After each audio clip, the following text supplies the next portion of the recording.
what I really took from the experience in the canyon was that life isn't just about what you do, it's about who you are and how you relate with other people, especially the people closest to you. So how do you love?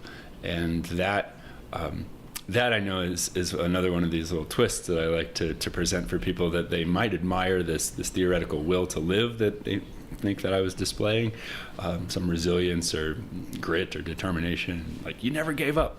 No, in fact, I did. I gave up plenty of times.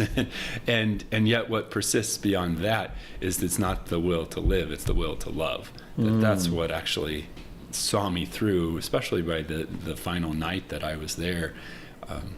I'd lost almost 40 pounds over the 6 days that I was there, these 5 nights that dropped down to 40 degrees. Yeah. And I'm in shorts and a t-shirt dressed like this and just shivering compulsively out of water for I had 1 liter when I became trapped, and then I was recycling, like a good environmentalist. Right. Another thing some people say, I could never do that. Like, yeah, yes you could. Yeah, you never know till you try. But then it's actually as horrible as you think that it would be. And yet that I wasn't, surviving by drinking my own urine. What I was surviving on was looking through the lens of that camera, of sustaining the relationship, the connection that I have.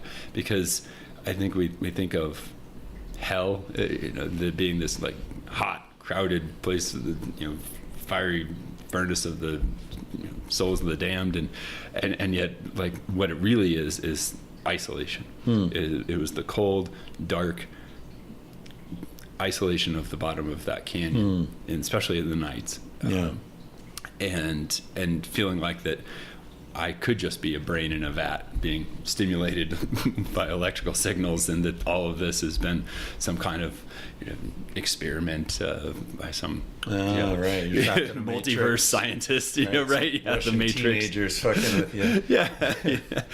And yet that delusion that's right there at the edge is only combated by connection. It's that love is the antidote to depression. Connection is that antidote to that isolation, and that's what carried me through, such that by the time it was the final night and I was ready to die, and I had even etched my epitaph in the wall of the canyon there, that I had an experience, probably the most mystical experience of my life. And I'm not someone I feel like that's prone to these things, but extenuating circumstances. I had a vision of what would become my son, my future child, and I had this interaction with him where for probably no more than 20 seconds of real time there in the canyon, but I left. I stepped free of the rock. I was in a living room. I scooped up this 3.5-year-old child who came running to me, with his eyes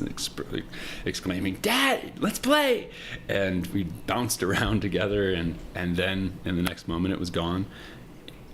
I was still there. I was still trapped, but I had this experience there, very real to me, that said, I'm going to get out of here. I'm going to get through this. I'm going to eventually someday see that little boy, and that connection, that's that will to love that got me through to the next morning that I had said I wasn't going to see. In the epitaph, I'd etched April of 2003. And the next morning was May. And it occurred to me that okay, well now what? Scratch it out, right? Start over with that. Yeah. No wonder your knife was so dull, man.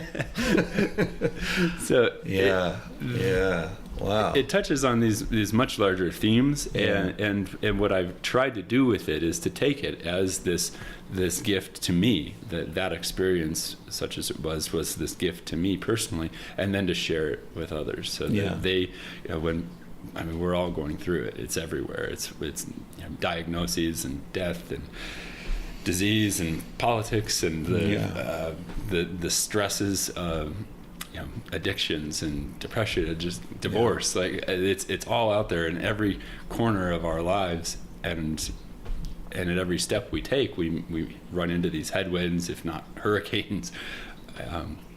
And so we need this, I think, collectively, and if what I can do is to put something out there to help people a little bit, or maybe give somebody hope, or help them remind themselves about what's inside of them, I feel like that's what it was all for.